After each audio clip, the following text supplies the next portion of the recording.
Ljetni pozdrav svima iz našeg veselog vrta i dobrodošli na kanal Proizvodnja voća i povrća.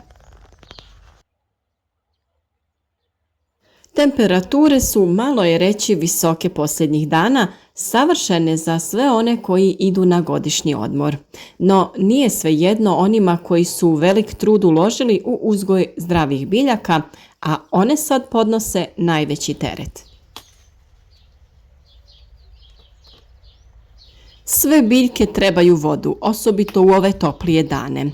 Možete ih dobro hidratizirati, a uštedjeti novac uz nekoliko jednostavnih prilagodbi.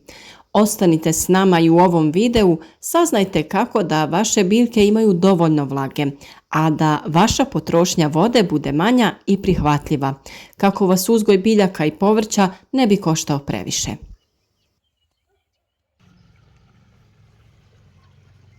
Bilo da se okušate u uzgoju vlastite hrane ili uživate u šarenom cvijeću kako biste uljepšali svoje dvorište, verandu ili balkon, možda ste primijetili da žeđ vaših biljaka raste kako rastu temperature, pa tako raste i vaš račun za vodu.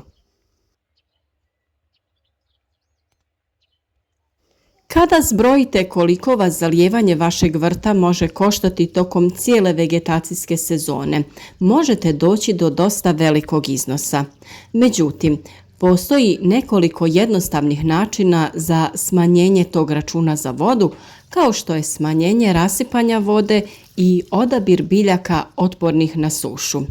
Evo kako možete učinkovitije koristiti vodu i uštedjeti novac dok brinete o svom dvorištu i vrtu.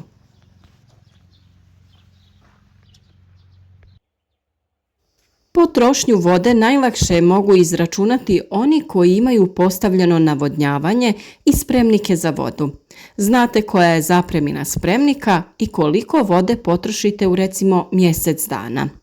Uz malo jednostavne matematike, prikupljenu količinu potrošnje pomnožimo sa cijenom vode i lako možete procijeniti koliko vas košta održavanje hidratiziranih biljaka tokom cijele sezone.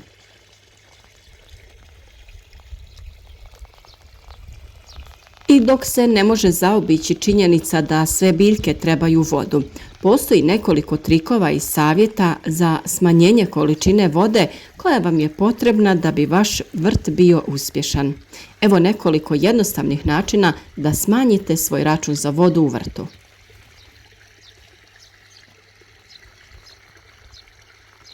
Prvi savjet koji smo vam u većini naših videa preporučili jeste malčiranje i mi ga koristimo za skoro sve biljke u našem vrtu. Svrhe malčiranja su mnogobrojne, a možete da koristite drvenu sječku, pokošenu travu, slamu ili mješavinu organskih materijala. Malč može spriječiti nicanje korova koji se natječu za iste hranjive tvari kao i vaše biljke i može zaštititi korijenje biljaka od ekstremno visokih ili niskih temperatura. No, malč također pruža zaštitni sloj koji sprečava prebrzo isušivanje tla.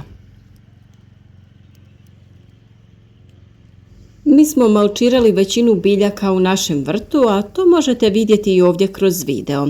Dio biljaka oko sebe ima crnu polijetilensku foliju sa sustavom navodnjavanja kap po kap, a dio smo, kao što vidite, malčirali sa slamom i zalijevamo ručno sa kantom. Vodu sipamo u bačve od 1000 litara i uvijek sipamo novu odmah nakon zalijevanja kako bi odstojala i ugrijala se. Druga stvar koja je jako bitna jeste kompost. To je organski materijal koji vrtu pruža brojne prednosti, kao što je obogaćivanje tla hranjivim tvarima, što pomaže smanjiti potrebu za hemijskim gnojivima. Kompost također igra važnu ulogu u zadržavanju vode u tlu, kao i u sprječavanju stvrdnjavanja tla u manje vodopropusne slojeve.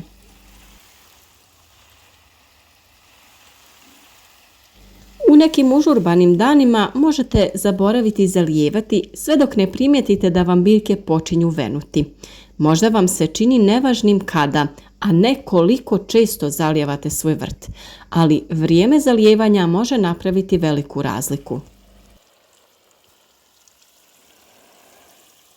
Ako zalijevate biljke gornjom prskalicom ili sličnim uređajem, najbolje je zalijevati ujutro kako bi se lišće moglo osušiti prije večeri i spriječiti gljivične i bakterijske probleme.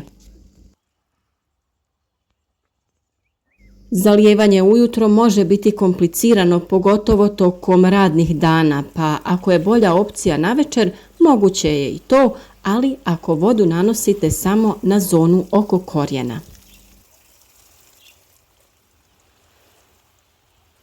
Pouzdan sustav za navodnjavanje može biti jednostavan način da osigurate da vaš vrt prima potrebnu vodu bez brige ako nemate dovoljno vremena u svom rasporedu da posegnete za vrtnim crijevom ili kantom. Postoje različiti stilovi i vrste sustava za navodnjavanje kao što su prskalice ili cijevi koje postavljate oko biljaka. Mikronavodnjavanje uključuje upotrebu vode u malim količinama, navodnjavanje crijevom kap po kap, podzemno navodnjavanje i navodnjavanje s mjehurićima. Navodnjavanjem kap po kap podrazumijeva se proces kojim se male kapljice vode oslobađaju blizu podnožja biljke i jedna je od najučinkovitijih metoda navodnjavanja vaših biljaka jer voda ide izravno u korijenje i smanjuje isparavanje. Prednosti ovog mikronavodnjavanja uključuju smanjenje potrošnje vode, eroziju tla i rasta korova. Način na koji zalijevate vrt također može utjecati na to koliko često će vaše biljke trebati zalijevati prije nego što uvenu. Jedna metoda koja se zove dubinsko zalijevanje uključuje polagano zalijevanje biljaka oko 15 minuta, umjesto da je mlaznica crijeva na punoj snazi. Duboko zalijevanje uključuje da voda ide nekoliko centimetara niže od korijena vaše biljke. Potiče korijenski sustav da raste duboko gdje se tlo sporije suši. Provođenje vode do željene dubine biti će različito ovisno o biljkama koje uzgajate, godišnjem dobu, temperaturi, količini vode koja priroda pruža i tipu zemljišta u kojem uzgajate. Vjerovatno vas ne čudi informacija da sve biljke ne trebaju istu količinu vode. Upoznavanje sa biljkama koje dobro rastu u regiji u kojoj živite može vam dati obilje uvida u to hoće li vaš vrt stalno biti žedan ili će izdržati duže vrijeme. Domorodne biljke za vaše područje uvijek su dobar izbor jer će imati minimalne potrebe za zalijevanjem. Druga mogućnost je tražiti određene vrste koje trebaju malo vode. Odaberite na primjer ukrasne biljke koje su definirane kao niska potrošnja vode ili tolerantne na sušu. Znajući koliko malo vode treba svakoj biljci da bi uspjela, može napraviti ogromnu razliku u njihovom rastu kao i vašem računu za vodu. A još jedna mogućnost koju trebate razmotriti jeste postavljanje sustava za prikupljanje kišnice koji vam omogućuje prikupljanje kišnice sa vašeg krova ili oluka. Kišnica se zatim pohranjuje u bačvu ili neke posude za korištenje. Skupljanje kišnice je dobra ideja jer je to besplatan i čist izvor vode.